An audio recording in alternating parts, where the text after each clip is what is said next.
Volkswagen, a single badge that has meant very different things to very different people, from a state project in 1937 to the car that rebuilt post-war Germany, and eventually the group that briefly became the world's biggest automaker.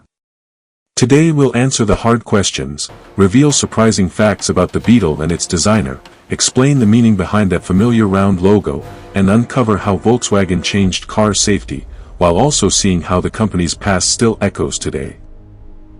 Ready? Let's go back to where the whole story begins. In the next minutes we'll cover how Volkswagen became the world's biggest carmaker, what the VW logo really represents and who designed it, the claim about seatbelts and Volkswagen's role in safety, how VW originally built cars in one massive plant and shipped them worldwide, who designed the Beetle and the thinking behind it, and finally, the Beetle's engine specifications and why it endured for decades. Do you know why Beetle don't have the radiator? We will discuss every aspect of Beetle and Volkswagen. A few fun facts you'll want to drop into your next car meet. Section 1. How Volkswagen became a global giant. Volkswagen's rise to the top of the global auto industry is a mixture of politics, engineering, and aggressive growth. Founded in 1937 as a state-sponsored People's Car project, the Wolfsburg plant eventually became the beating heart of an automotive empire.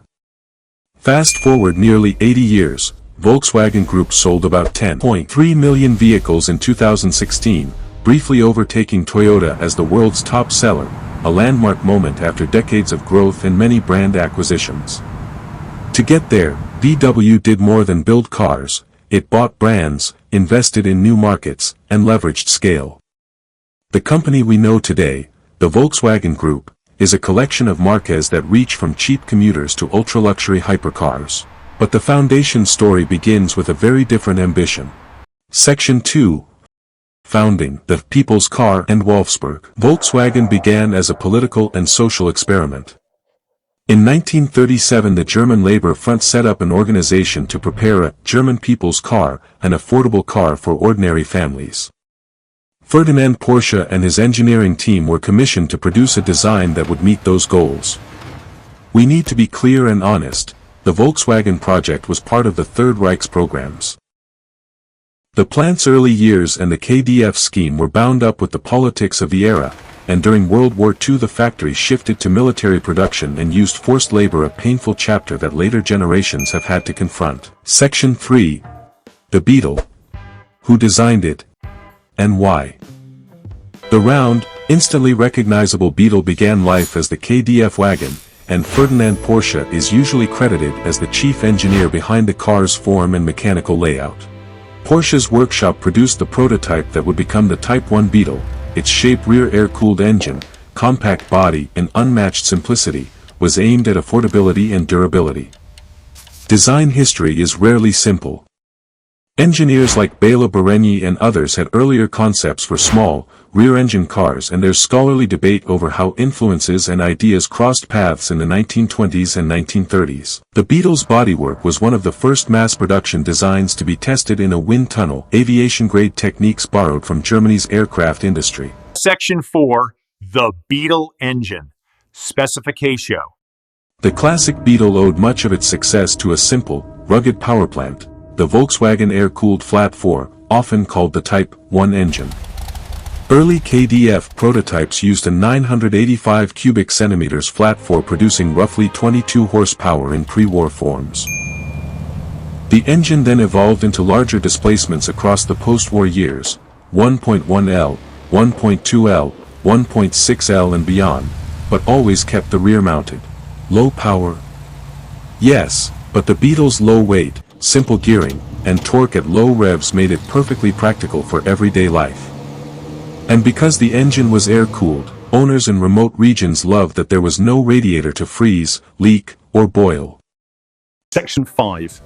Post-war revival. How British occupation saved VW. After the war, the Wolfsburg factory lay damaged, and Volkswagen's future seemed uncertain.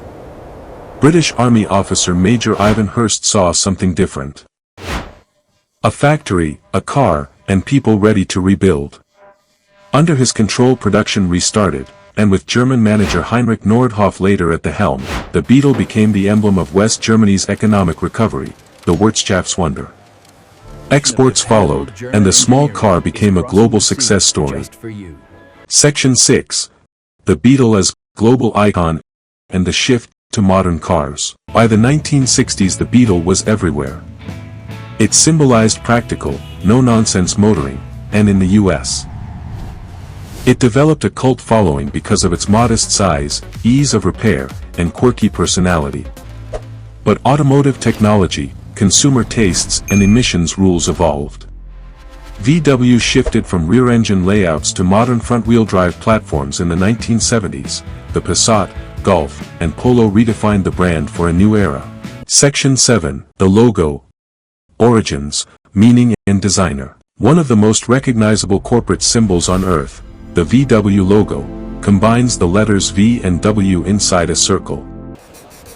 According to Volkswagen's own histories and design researchers, the badge's origins trace back to the late 1930s. An engineer named Franz Riemspius is often credited with the early design after winning an internal competition.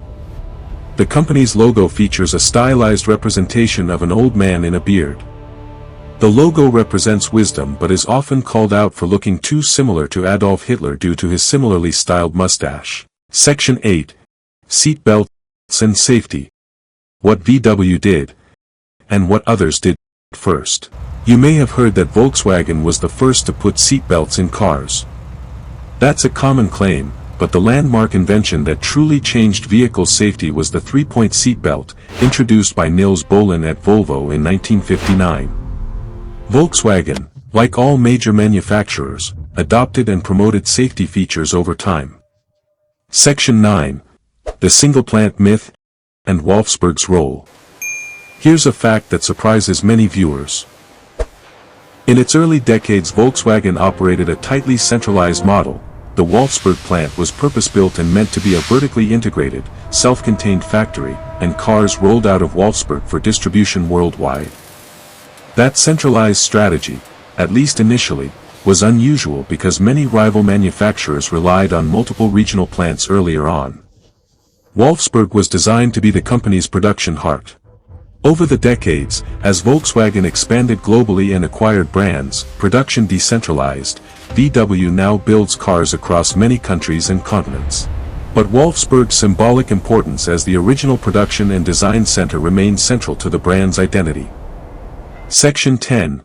Modern era, acquisitions, global scale, and reputation. Volkswagen Group's modern shape is the result of decades of growth and strategic acquisitions. Audi, Seat, Skoda, Bentley, Lamborghini, Bugatti, Porsche. Brands that together cover nearly every market segment. That scale helped VW claim the #1 spot by global sales in 2016, but the company has also faced controversies. Emission scandals and difficult transitions to EVs have tested the group. Today the biggest growth market for Volkswagen is China, which now accounts for a significant portion of its volume and profits. Volkswagen's Beetle was produced in so many countries, Germany, Mexico, Brazil, that many cultures claim the Beetle as their own. Section 11.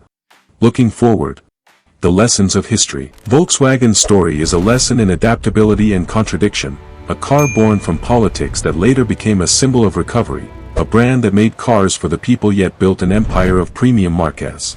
The future for Volkswagen, like every legacy automaker, is about mastering electrification, software, and new production methods while reconciling its past. That journey is ongoing. So what does the Volkswagen badge mean today? It's a story of people, mobility, reinvention and, sometimes, uncomfortable history. The Beetle taught us that elegant simplicity and mass accessibility can change the world. The logo reminds us of a brand that has been remade many times. And the future? It's another chapter, electrified, global, and still fiercely contested. If you enjoyed this deep dive, like, subscribe, and tell us, what's your favorite Volkswagen moment?